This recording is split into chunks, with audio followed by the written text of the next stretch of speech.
Hey everybody, this is Doug Kenney from Relentless and Unstoppable. I hope everyone is doing good.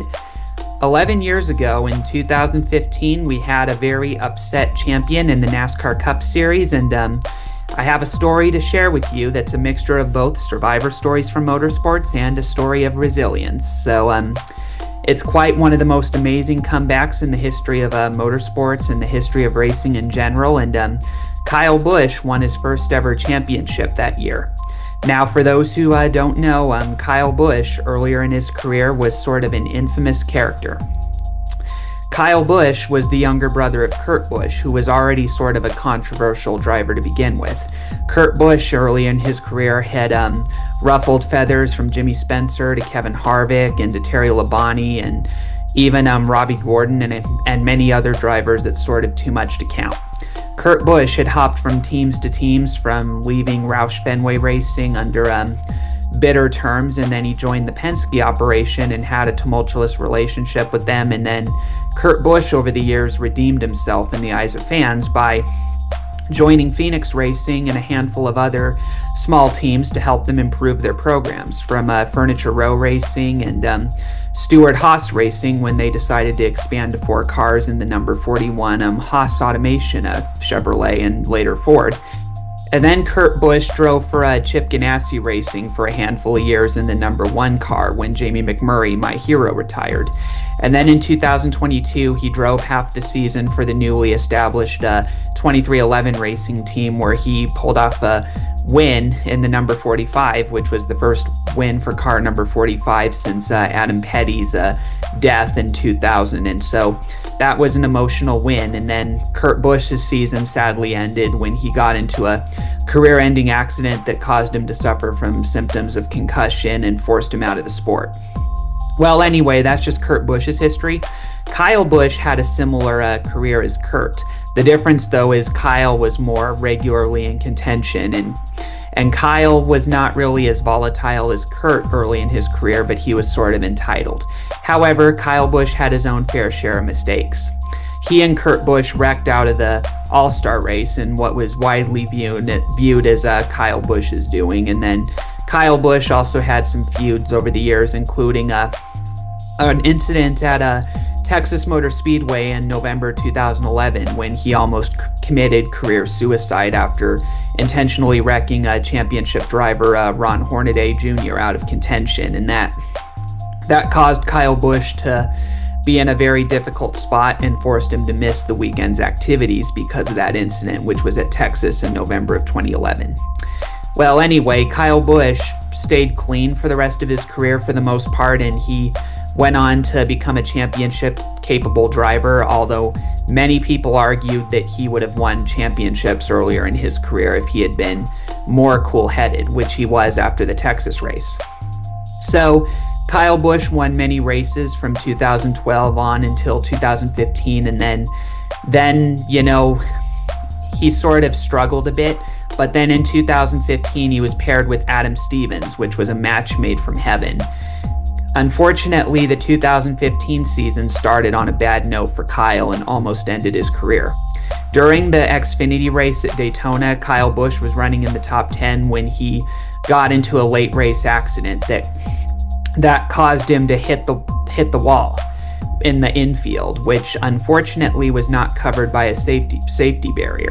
So you see, everybody, in the early odds, it was possible for drivers to be critically injured, and we saw that with Jerry Nadeau when Jerry Nadeau hit the concrete walls that were used back then, and he went on to have serious injuries that forced him out of racing. And then one time at Bristol, Kyle Petty was out for a race because of a concussion, and in both cases it looked like the wrecks weren't that serious, but they were, because it was a concrete barrier, and those were very hard to absorb energy in those days, which flew back into the driver every time. So NASCAR created safer barriers, as they call them, to absorb the impact and allow drivers to escape unscathed, which is why we had drivers survive serious crashes, from David Rudimann's Fontana wreck to Jeff Gordon's Vegas wreck, and then Elliott Sadler's crash in 2010 at Pocono. If the safer barriers did not exist, those guys would have been certainly killed if it had been 10 years earlier. So they were lucky. Well, anyway, NASCAR was known in those days for not really taking safety as seriously as IndyCar did. And even though NASCAR did a pretty decent job of putting safer barriers all over the tracks, the issue was NASCAR was sometimes underfunded, or they were trying to save money, and so they didn't really put safer barriers in certain parts of the track where they felt that the chances of an accident were less.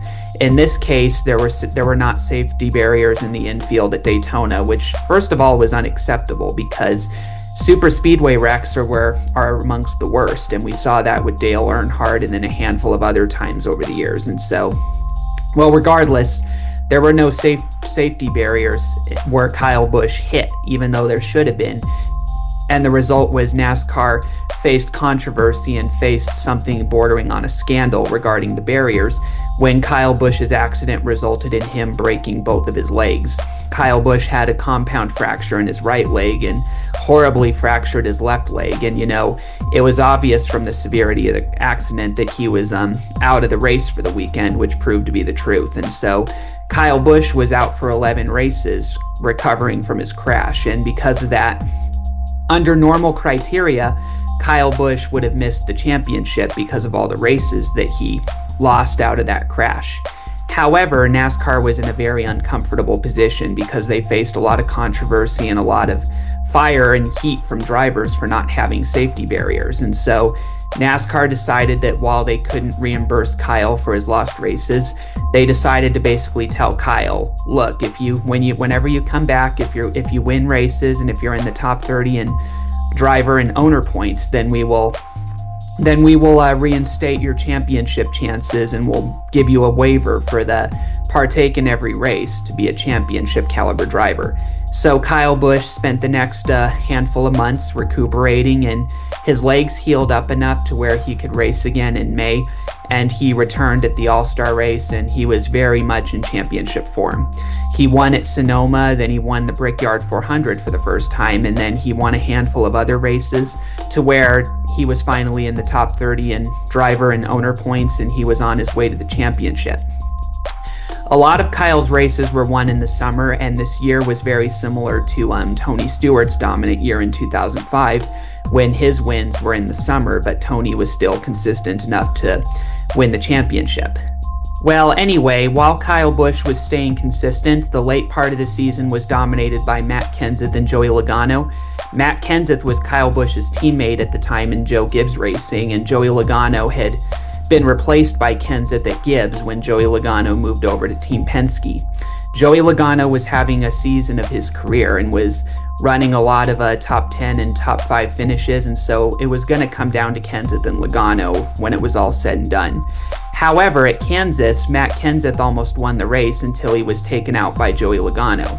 Joey Logano was driving aggressively during his races, especially when the Gibbs and Penske rivalry was on, and it was obvious that Joey had wrecked Kenseth intentionally, but because of how it played out, NASCAR was convinced it was just a racing accident, even though most people knew better than to believe that. And so NASCAR brushed it off as a quintessential NASCAR racing moment, which led to hard feelings.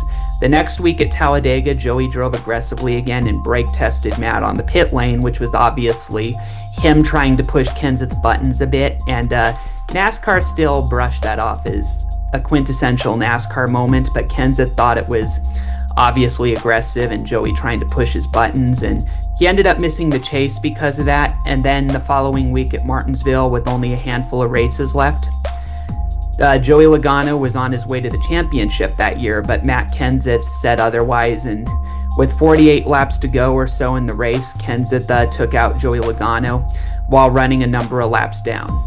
It was obvious from the beginning that Matt Kenseth had done it intentionally, unlike what he claimed about how it was a flat tire.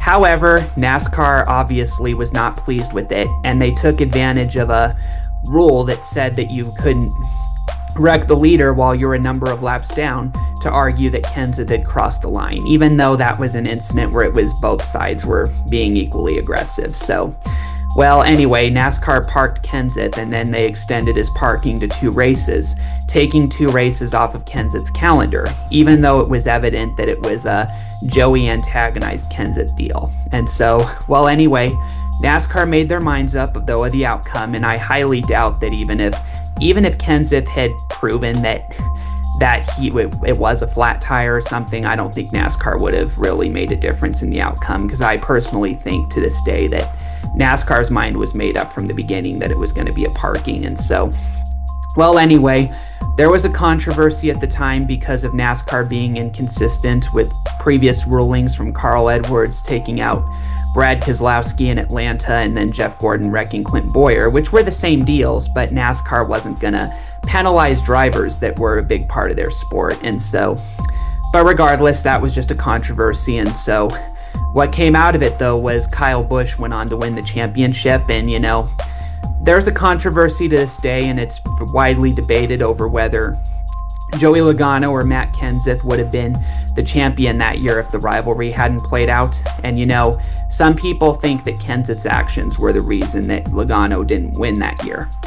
I personally don't agree, because Kyle Busch, aside from that feud, was very consistent during the late part of the season. And as much as Joey Logano was dominant in the final half of the season, I don't feel at the end that Joey would have been the championship if the Kenseth incident at Martinsville had not happened, because Kyle Busch had shown very good consistency during the summer and the autumn, and Joey had a number of races earlier in the year where he didn't finish well, or he didn't finish as good as Kyle, and he didn't really finish well in the earlier part of the season to begin with. And so I don't feel Joey would have been the champion that year. But anyway, Kyle Busch went on to make the Final Four, and Kyle Busch then won the Ford 400 at Homestead, Miami, and he beat his former rival Kevin Harvick to win the championship that year. And it was by far one of the greatest upsets and one of the greatest comebacks of the century when it comes to the NASCAR championship. And, you know, Kyle Busch's comeback and winning all those races and staying consistent enough to take advantage of Kenseth and Logano to win the championship that year, it was by far one of the greatest performances I've seen out of a driver as a then NASCAR fan and as a motorsports fan in general. Kyle Busch earned the championship that year, and yes, to this day, there's people that want to tear down the championship because of the fact that Kyle missed 11 races, but we all know that if it had been their favorite drivers, they would have felt the same way, that it was the right thing. People were only tearing down that race and that season and the championship because Kyle Busch was not popular at the time, but he rightfully earned the championship. He earned it fair and square. And, you know, I don't really lose sleep about that championship outcome as a huge Kyle Busch fan. And, you know, it was Kyle Busch's time to go through the door, and it was certainly a relentless and unstoppable story unto itself, and it was also a Survivor Stories from Motorsports deal. So everybody, thank you for listening, and please look at all those races on YouTube in 2015 to see why Kyle Busch was deserving of the championship that year, and stay relentless and unstoppable.